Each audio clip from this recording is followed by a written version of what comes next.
Investissement en immobilier, acquisition en immobilier, puis-je faire une offre au-dessus du prix affiché?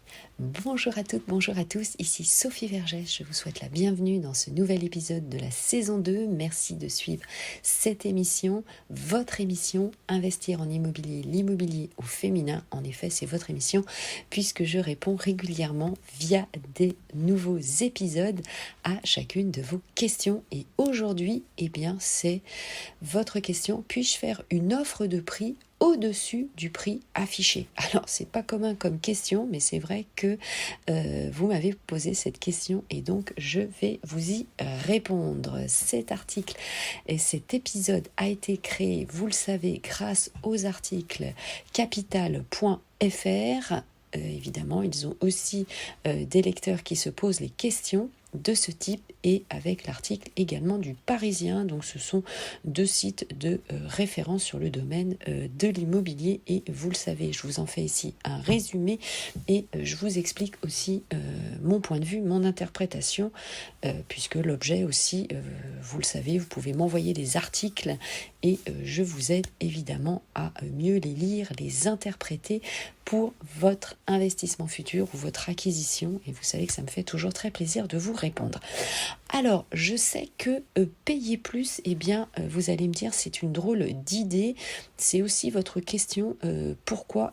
Parce que très souvent, vous êtes en concurrence avec d'autres acquéreurs, d'autres investisseurs, surtout lorsque le bien est rare, notamment à certaines adresses ou selon la typologie, d'un bien immobilier, parce que vous vous positionnez très souvent sur des studios avec un coût d'investissement évidemment raisonnable et donc vous êtes plusieurs, parfois on est 12, 13, 15, 20 au même prix parce que le prix est très souvent une bonne affaire et donc évidemment lorsque l'on est tous au même prix, lorsque l'on est tous avec un plan de financement évidemment viable, comment se démarquer de la concurrence. Donc on voit ça tout de suite dans cet épisode. N'hésitez pas bien sûr à vous inscrire à mes réseaux sociaux si vous souhaitez échanger, à partager cet épisode évidemment si vous pensez qu'il est utile. Alors, première raison, je vous l'ai dit, c'est bien sûr ne pas vous faire doubler par un autre acquéreur, puisque souvent le marché est très tendu.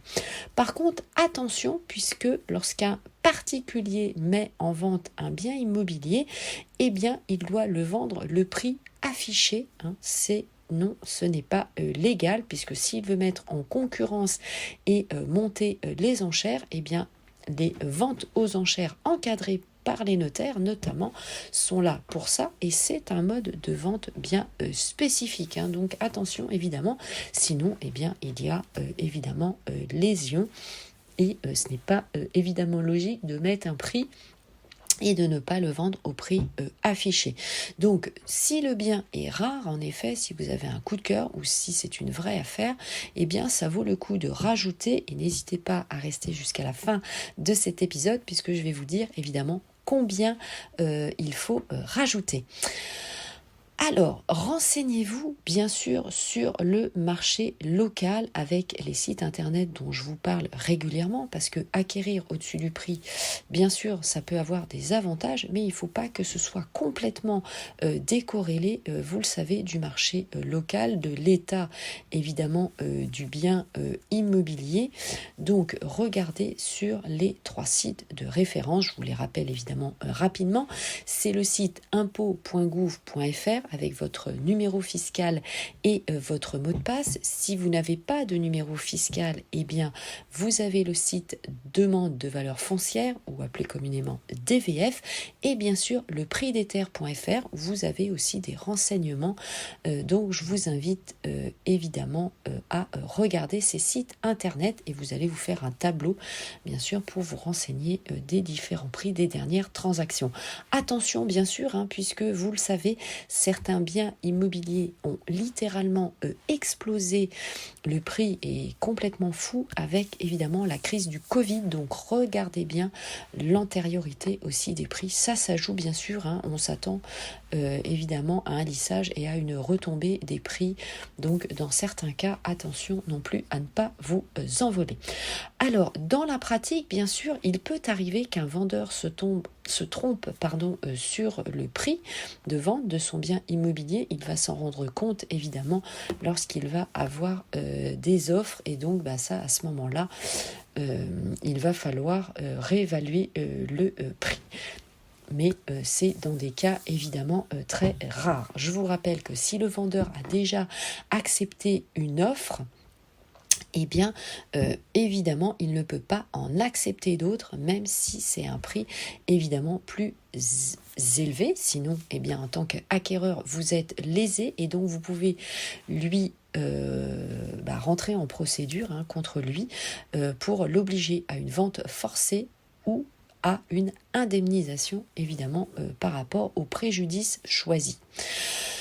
Alors, vous le savez, le vendeur propriétaire va choisir un dossier avec un meilleur, on va dire, financement peut-être que le vôtre. Donc, préparez évidemment votre plan de financement.